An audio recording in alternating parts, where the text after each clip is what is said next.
Jadi di bulan Syawal ini 4 hal yang harus kita perhatikan ketika kita ingin Ramadan yang dilaksanakan itu adalah masih terbawa ke bulan-bulan yang lainnya. Terutama yang paling dekat ini adalah bulan Syawal.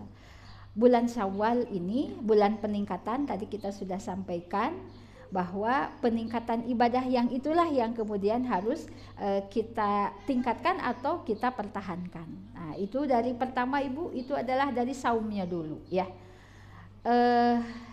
Saum Ramadan adalah saum yang diwajibkan oleh Allah Subhanahu wa taala kepada kita selaku umat Nabi Muhammad, hamba Allah, 30 hari selama satu tahun. Jadi 1 tahun lamanya 30 hari gitu ya. Nah, maka dengan dilatihnya lambung kita, organ lambung kita itu adalah dengan mengosongkan perut di siang hari, itu akan ada efek ke dalam akhlak kita. Sebab nanti akhlak itu akan juga dilihat dari apa yang kita makan. Itu yang menurut ilmu kedokteran memang seperti itu.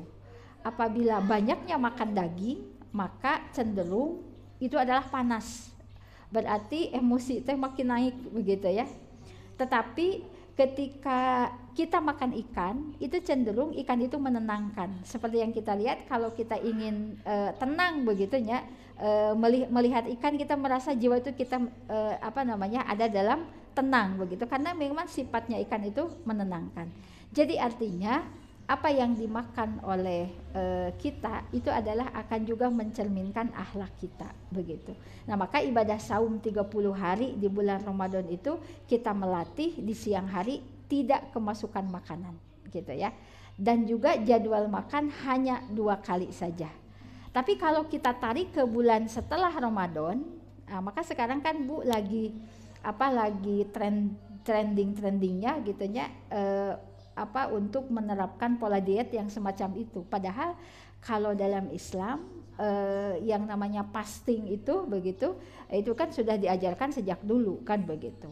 Nah, maka dengan mengatur pola makan dan juga dengan mengatur apa asupan yang dimasukkan ke dalam tubuh kita, juga itu adalah juga membentuk perilaku kita kan begitu. Maka Ramadan yang kemarin yang kita laksanakan, hari ini terbawanya bagaimana? 1, makan jangan berlebihan, jam makan harus juga diperhatikan, sebab nanti jika siang hari makannya tidak berhenti, itu adalah yang akan timbul akhlaknya itu jadi malas begitu. Ibu upami urang ka kandang sapi atau kandang kambing begitunya, dia makan terus. Apa pembawaannya? Tidur kan begitu, karena memang itu tidak berhenti kan begitu ya. Kalau sapi mah jadi gemuk ya, akan beruntung untuk disembelih begitu. Tapi kan kalau manusia begitu ya, kalau malas itu salah satu ciri juga ketika nanti di ujung usia kita ruh itu akan sulit keluar. Itu adalah karena dari salah satunya itu adalah dari kemalasan. Oleh karena itu kenapa malas itu harus diperangi begitu ya. Kalau kita haroream wae, malas aja, nah itu adalah harus diperjuangkan supaya kita tidak menjadi orang yang malas begitu ya. Nah, maka ciri kemalasan itu adalah karena terlalu banyak makan gitu. Jadi si jam makannya itu tidak teratur. Kapan saja ada makanan dimakan begitu ya. Meskipun baru saja sudah makan, tapi kemudian ada makanan lain, dihap lagi. Nah, itu adalah juga akan menimbulkan rasa malas. Dan itu yang tidak boleh kepada diri manusia, saudaraku hamba Allah, upami malas atau bagaimana ya. Kalau kemalasan itu kemudian diperturutkan. Nah, untuk supaya tidak mempunyai rasa malas itu bisa diperjuangkan rasa malas supaya tidak malas, itu diantaranya mengatur asupan makanan begitu gitu ya. Jadi kalau tidak diatur, itu luar biasa. Tubuh kita tuh akan rusak. Sebab nanti di dalam tubuh organ kita tuh akan kaget gitu. Barusan udah bekerja menggiling gitu ya. Sekarang aya gilingan deui gitu. Jadi akan capek. Jadi pankreasnya itu akan rusak. Apabila pankreas rusak, itu penyakitnya jadi macam-macam. Di situ ada gula darah begitu ya. Kemudian juga di situ ada kolesterol. Itu karena apa? Jam kerjanya tidak teratur begitu ya. Nah, maka oleh karena itu pesan dari Ramadan yang kemarin kita diatur jam makannya hanya 2 kali di waktu maghrib dan juga di waktu sahur. Nah, kalau di siang hari ketika kita tidak saum itu adalah ada aturan-aturan, ada makan pagi, makan siang, makan sore gitunya, bukan makan malam, sebab makan malam sekarang sudah tidak dianjurkan kan begitu gitu ya. Jadi jam-jam makan itulah yang memang kita harus makan. Di luar jam makan maka kita harus ingat, oh iya ya, sayang kepada organ tubuh kita, lambung kita kasihan, dan juga pankreas kita kasihan. Nah, itu adalah saum dari sisi kesehatan. Nah, juga saum dari sisi meningkatkan peningkatan ruhani kita. Ketika kita sudah kemarin 30 hari oleh Allah dididik begitu, itu ketika sudah menyelesaikan pendidikan itu, maka sekarang kita saat membuktikan gitu ya.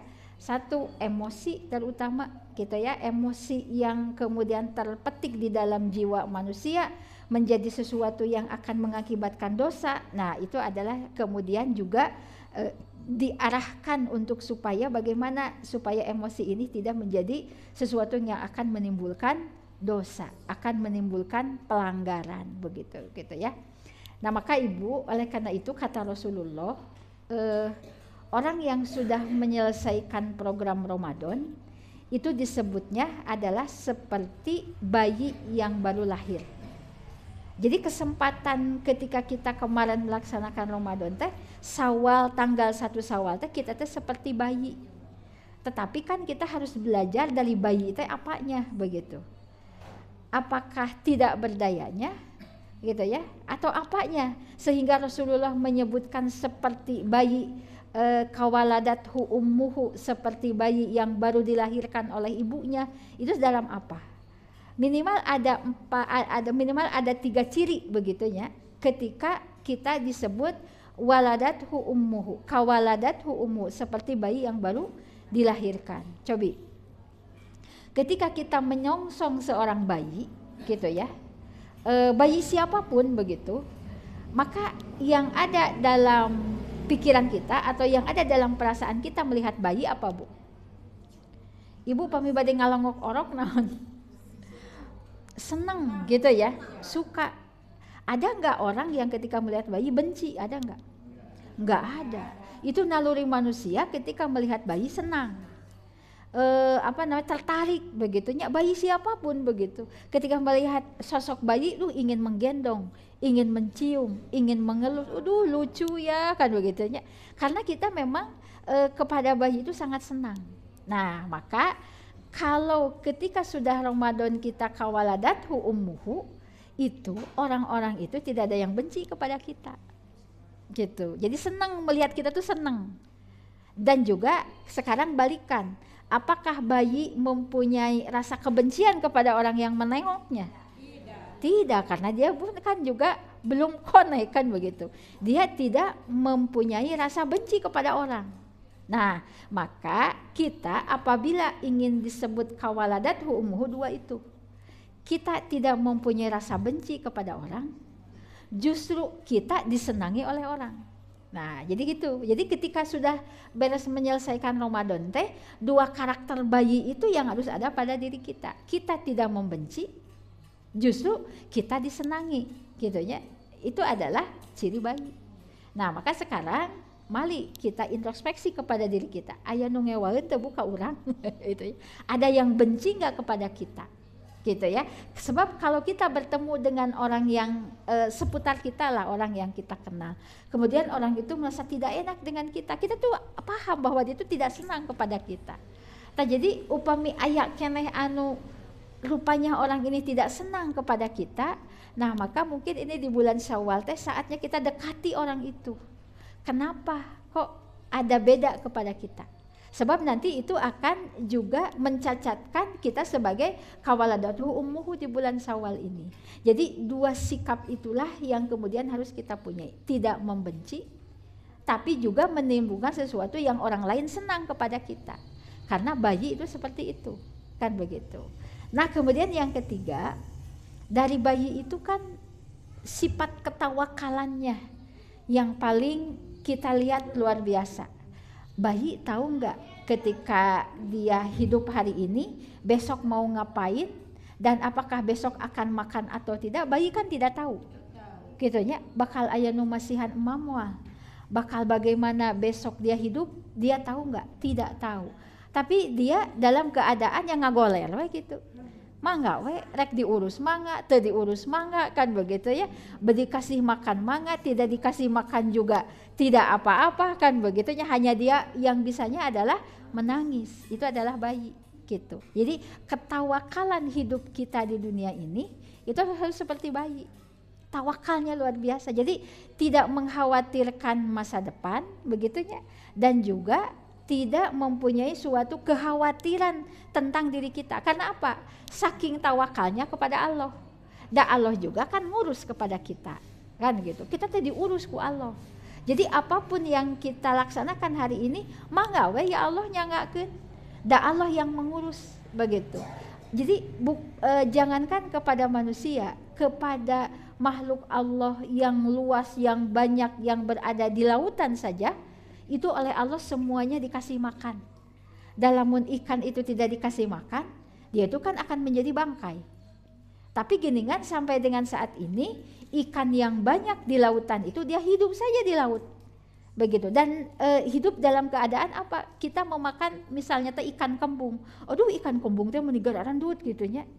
Kalau kita mikir, iya saha nu masihan tuangna gitu. Da kan ikan teh upami ibu gaduh balong, kemudian si balong itu coba ibu jangan kasih makan saja ikan. Pastikan kalau ikan nilainya itu juga teu aya dagingan atuh. Gitunya. Tapi ketika kita membeli ikan di pasar dan itu adalah dari laut, ikan tongkol yang begitu dagingnya tebal gitunya, ikan kembung yang begitu enak begitu, itu kelihatan sangat terpelihara dan juga diberi mendapatkan makan asupan yang cukup. Nah, sekarang siapa orangnya yang bisa memberi makan ikan selautan itu? Kalau bukan Allah. Nah, itu kepada ikan, apalagi kepada kita manusia. Kita manusia diunggulkan dari makhluk Allah yang lainnya. Buktinya adalah kita diberi akal pikiran, kita bisa beribadah, diberi arahan untuk ibadah, kita juga menerima apa yang Allah instruksikan untuk bisa membawa hamalatul Quran ini. Al-Quran ini diterima oleh kita manusia. Itu apalagi kalau begitu Allah sangat memelihara kepada manusia gitu. Jadi apabila mengkhawatirkan masa depan, apalagi berkaitan dengan rezeki, itu salah besar. Sebab apa? Allah telah menentukan nahnu bainahum ma'isatahum. Allah teh tos menetapkan kepada kita sesuai dengan maisah-maisahnya. Jadi kalau melihat bayi, kembali melihat bayi, dia berbaring, dia hanya bisa menangis, berarti itu adalah ketawakalan tingkat tinggi dari seorang bayi. Nah, maka jika di bulan Syawal ini kita disebut bayi, maka tawakal kepada Allahnya harus lebih dari bayi itu, kan begitu. Karena kita sudah diberi akal pikiran. Kalau bayi kan belum, gitunya. Kita sudah diberi pemikiran, kita sudah diberi kesempatan. Berarti ketawakalan kita kepada Allah harus meningkat, gitu ya. Jadi tidak ada sesuatu pun yang kita khawatirkan ketika kita sekarang hidup di dunia ini. Toh kita itu adalah diurus oleh Allah. Makan kita, rezeki kita, kesehatan kita, begitu semuanya adalah dalam tanggungan Allah. Ketika kita sakit, jangan suudon Allah tidak mengurus, gitunya. Sakit itu adalah sebagai nanti kita akan mendapat pelajaran dari sakit itu. So, ketika kita oleh Allah diberi rasa sakit, pasti kepada Allah lebih dekat. Sebabnya ya Allah, ya Allah, ya Allah gitu menuju sakit gitunya. Jadi sakit itu akan baik menurut Allah untuk kita. Artinya apa? Peningkatan merasakan keberadaan Allah ke dalam diri kita. Lamun urang ayeuna nyungkeun ka Allah, ya Allah abi teh dihoyong disehatkeun, sehat gitunya. Kalau kita sehat terus, kita tidak akan bisa merasakan yang namanya hidup dalam keadaan bebas dari penyakit. Maka oleh karena itu semua dipergilirkan, gitunya. Sakitnya ada, sehatnya ada, senangnya ada, susahnya ada, sedihnya ada, bahagianya juga ada. Jadi artinya ketika kita hidup di dunia sedang merasakan tidak bahagia, kita harus ingat kita pernah ada bahagianya. Ketika kita sedang bahagia, kita harus ingat ini akan tidak ada dan nanti akan diganti dengan yang tidak bahagia. Jadi semua itu adalah dipergilirkan oleh Allah. Dan itu bukan ciri kasih sayang Allah. Jadi ketika kita hidup bahagia, bunga, bahagia, gembira, uang ada, kemana-mana bisa, begitunya, badan sehat, itu bukan ciri kita dikasih sayang Allah. Sebab apa? Itu adalah semua juga akan mengalami. Gitu. Tidak orang yang dia mempunyai keimanan yang kuat saja yang seperti itu. Orang yang lemah juga bisa seperti itu. Bahkan orang yang tidak punya iman juga bisa seperti itu. Jadi artinya urusan sehat, urusan harta, urusan materi itu bukan ciri Allah memberi kasih sayang kepada kita. Jadi ciri kasih sayang Allah kepada kita mah apa? Bahwa ini orang sedang kasih sayang oleh Allah. Apa cirinya? Itu adalah ketika dia nikmat beribadah kepada Allah. Nah, itu adalah ciri kasih sayang. Sebab ada orang yang ketika ada panggilan ibadah, saya malas adanya. Berarti ketika malas melakukan ibadah, begitu. Berarti artinya dia sedang tidak, oleh Allah itu sedang tidak diberi kasih sayang. Sebab apa? Dia itu malas. Padahal ketika kita beribadah, maka itulah waktu yang spesial untuk kita dapat sesuatu. Apa? Pahala dari Allah. Pahala itu adalah untuk kita simpan dan akan dirasakan itu ketika kita nanti berada di akhirat. Jangan mengharapkan kita pahala dari ibadah itu ingin kontan di dunia. Terlalu sedikit dan terlalu rendah apabila kita memohon dari ibadah kita ingin dibalas di dunia. Sayang, mending apa? Mending untuk nanti. Nanti kapan? Nanti ketika kita menghadap Allah. Nanti ketika kita butuh bekal itu. Buktinya adalah ketika kita mengantarkan jenazah ke kuburan, gitu ya. Itu yang menyertai kan 3. Hartanya dia ikut, keluarganya juga ikut, namanya apa namanya? Kolehannya juga dia ikut. Tapi semua itu adalah pulang kembali kan. Maka yang dibawa itu adalah amalnya. Kelihatan nggak yang dibawa amalnya oleh manusia? Tidak kelihatan. Artinya yang akan bisa untuk menolong dia nanti di hadapan Allah itu adalah amal. Maka jangan pinta pahala amal di dunia. Gitunya. Jadi upami ibadah matos lepaskan. Ketika kita ada panggilan sodako, lepaskan. Ketika kita bersodakoh, jangan diingat-ingat. Begitunya, dihitung malah. Alah tosakiyo yo abdi. Tosakiyo ya abdi, itu sangat sayang gitu ya. Bisi nanti apa yang kemudian kita niatkan untuk ibadah ingin pahala, pahalanya ternyata kabur. Dengan apa? Dengan dia menghitung-hitung bil manni wal ada gitu ya. Jadi itu misterinya kita dalam melaksanakan amal soleh kita gitu ya. Jadi susah-susah gampang ibu gitu ya. Susah apabila kita memang banyak berharap. Jadi ketika kita melakukan amal banyak berharap, itu akan susah. Tetapi ketika kita melaksanakan amal berharapnya hanya kepada Allah, maka ketika kita melakukan amal itu akan ringan untuk kita laksanakan. Karena tidak ada beban, kan begitu. Nah maka oleh karena itu di bulan Syawal ini 3. Berusaha kita jangan dibenci oleh orang, berusaha kita jangan membenci kepada orang, dan juga berusaha untuk kita tawakal yang sangat tawakal yang paripurna kepada Allah untuk kehidupan kita. Kita belajar dari seorang bayi, kan begitu. Nangis aja bayi itunya, tidak pernah meminta gitu ya. Ketika dia lapar nangis kodenya karena dia belum bisa bicara begitu. Maka ketika beliau seorang bayi ini adalah ketawakalannya seperti itu, nah maka para nabi itu adalah mencontohnya seperti itu. Coba ibu bahasanya begitunya. Bahasa seorang nabi yang oleh Allah diberi ujian penyakit. Nabi siapa itu? Nabi Ayub alaihi salam. Nabi Ayub ibu panyawatna gitunya. Itu sampai apa yang dia punya habis semua. Padahal Nabi Ayub tercatat orang paling kaya di tempat itu. Tapi ketika beliau diuji oleh Allah dengan penyakit, hartanya itu habis. Anaknya tuh meninggalkannya semuanya. Bahkan istrinya pun gitunya, istrinya ada beberapa, hanya satu yang menemani beliau begitunya ketika beliau sedang sakitnya. Bahkan itu pun di tahun ke-7 keluar juga kata-kata. Apa kata-kata istri Nabi Ayub kepada Nabi Ayub di tahun yang ke-7 itu? Dia berkata, "Pak," kayaknya bahasa orang ya, "Pak, kan Bapak teh Nabi, atuh berdoa ke Allah supaya damang gitunya.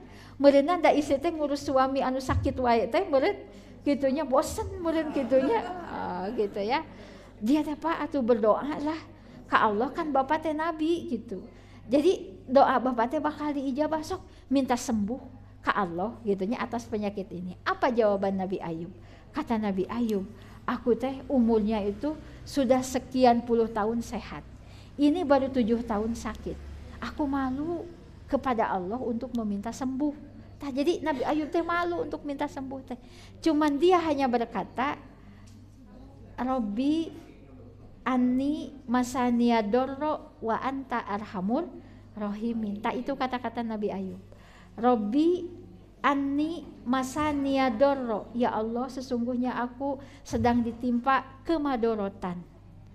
Anni masaniya dorro wa anta arhamur rahimin, engkau itu adalah maha kasih maha sayang kepada hambanya. Coba ibu dengan kalimat itu, Robbi anni masaniya dorro, ya Allah aku ditimpa kemadorotan.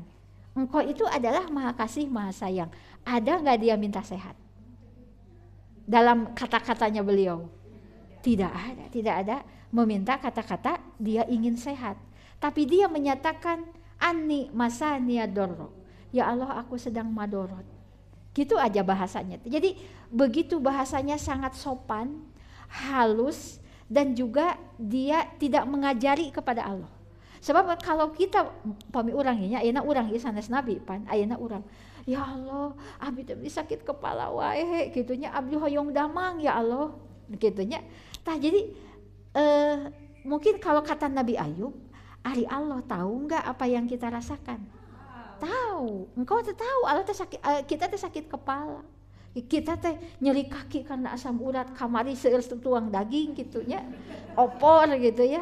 Sekarang adalah batina itu adalah kolesterolnya meningkat, asam uratnya meningkat. Ya Allah, abi teh hoyong sembuh, abi teh hoyong damang, abi teh hoyong ka pangaosan, pasti bahasanya gitu. Tapi kalau dengan bahasa Nabi Ayub itu adalah mungkin begini. Allah itu apakah Allah itu tahu kita sakit? Tahu. Atau jangan diulang lagi. Karena Allah tahu kita sakit. Maka bahasa Nabi Ayubnya ani masaniya dorro. Ya Allah sesungguhnya aku sedang ditimpa kemadorotan. Penyawat yang madorot, Bu? Madorot. Kita mau kemana-mana susah kalau sedang sakit. Maka kita harus mencontoh, harus nironlah kan Nabi Ayub. Apabila kita merasa di badan kita ada sesuatu yang tidak benar, ada sesuatu yang kita rasakan dan itu menimbulkan madorot kepada kita, lebih baik wiridkan apa kata-kata Nabi Ayub itu.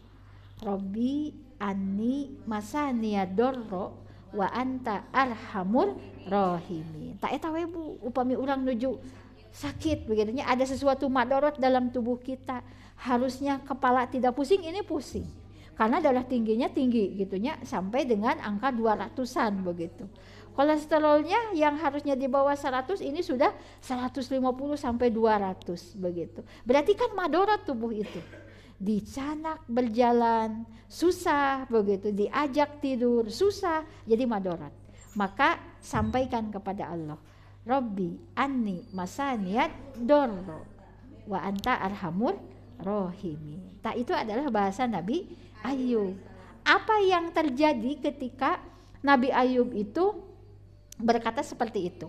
Nah, turun wahyu gitunya, bimbingan dari Allah. Wahai Ayub, hentakan kakimu ke bumi 3 kali. Kemudian ketika Nabi Ayub menuruti apa yang diperintahkan oleh Allah, itu kemudian keluarlah air, mata air dari hentakan kaki Nabi Ayub. Sekarang sungai Ayub itu masih ada gitu nya. Sekarang itu masih ada. Jadi upami aya Islamic tour begitunya ke daerah Nabi Ayub Yordan begitu. Nah, maka itu akan menemukan aliran sungai Nabi Ayub yang pada waktu itu ketika Nabi Ayub berkata seperti itu oleh Allah diperintahkan untuk menghentakkan kaki ke bumi dan kemudian timbul air itu dan Nabi Ayub mandi dengan air itu, penyakitnya sembuh. Tapi kita sekarang ketika berdoa Robbi anni, ketika kita berkata Robbi anni masaniya dorro wa anta arhamur rahimin, sekarang mah mungkin tidak akan menghentakkan lagi kaki ke bumi 3 kali keluar air. Tapi ketika ibu sudah berkata seperti itu, ikhlas dari hati menyatakan kemadorotan yang ada dalam tubuh kita, nanti oleh Allah kemudian dibimbing harus kemana kita untuk berobat gitu. Jadi ketika kita berobat itu, apabila sudah berkata seperti itu adalah sudah dalam pengawasan Allah. Jadi ku Allah teh dibimbing gitunya, jempanya ke dokter ini nih kita berobat gitunya. Nah, yang sebelumnya kita sudah lapor dulu ke Allah seperti itu. Nah, itulah bentuk dari arahan dari Allah, kan begitu. Gitunya ayeuna mah panginten gitu. Bukan lagi keluar mata air. Jadi yang harus diyakini itu apapun yang kita lakukan, apapun yang kita kerjakan, jika sudah lapor dulu kepada Allah sebagai bentuk tawakal, itu adalah akan memberi kemanfaatan. Tergantung rasa tawakal kita kepada Allah seperti apa, gitunya. Rasa untuk kita berserah diri ke Allah sedalam mana, gitu ya. Nah, maka oleh karena itu ini di bulan Syawal itu ternyata kita harus meningkat itu dari sisi apanya? Dari sisi kita mendekatkan diri kepada Allah melalui jenis-jenis ibadah-ibadah yang dilakukan ketika di bulan Ramadan. Kan luar biasa ya Bu ya, apabila tingkat ketawakalan kita kepada Allah sudah seperti itu. Ada halangannya Bu? Oh, banyak halangannya gitunya. Apabila kita ingin seperti itu, halangannya apa? Halangannya itu adalah dari hawa nafsu. Karena tidak pernah terlepas yang namanya setiap hari kita itu adalah kepentingan setan, kita ingin menjadi teman, dan juga malaikat yang ingin menyelamatkan kita tiap hari itu terus bergumul 24 jam. Gitunya. Setan mah kepentingannya teh untuk kita jadi teman, maka ayo dahulukan emosi, dahulukan keinginan. Gitu kata setan. Sebab apa? Kita mau diangkat menjadi teman oleh setan. Oleh setan sengaja manusia itu didekatkan kepada emosi-emosinya. Keur mah aya urang teh emosi teh. Gitunya, diciptakan sifat buruknya manusia itu kan huliko halua, mengeluh, keluh kesah, tidak tentram. Itu adalah sifat buruk manusia. Semua manusia ada sifat-sifat seperti itu. Oke, kemudian oleh setan dibarengi atau jadi pemitos gitu mah.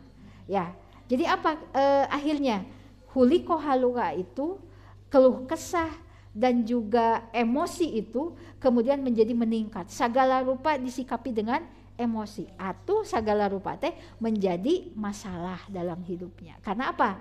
Emosi yang dikedepankan, hawa nafsu yang dikedepankan. Coba ciri mengedepankan hawa nafsu di jam ini saja. Di hari ini, di hari Sabtu tadi jam 8. Itu teh bukti bahwa kita itu diperebutkan. Yang memperebutkannya setan. Setan ingin kita mengangkat jadi teman. Kata setan apabila akan jadi temannya setan, aduh ada undangan pengawasannya di Al-Mujadid, entong angkat. Mending keneh midamel pekerjaan rumah. Tong angkat. Ternyata sukses oleh setan diangkat menjadi teman. Tapi cek ibu enggak gitunya, nyeuseum, ngepel, cuci piring bisa engke deui. Nah, gitunya cek ibu teh kitu tah.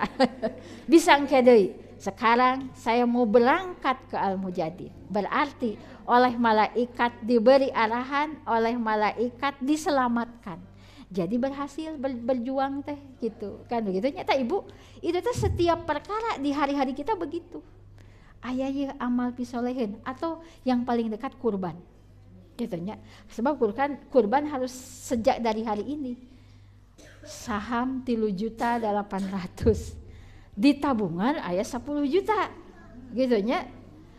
Cek setan ya, karena setan ingin mengatakan entong lebar 10 juta teh atuh jadi berkurang kan, ukur jadi 7 juta mau jadi 6 juta 200 lebar atuh tabungan teh dicanakan mah udahlah cuman punya 10 juta gitu nya.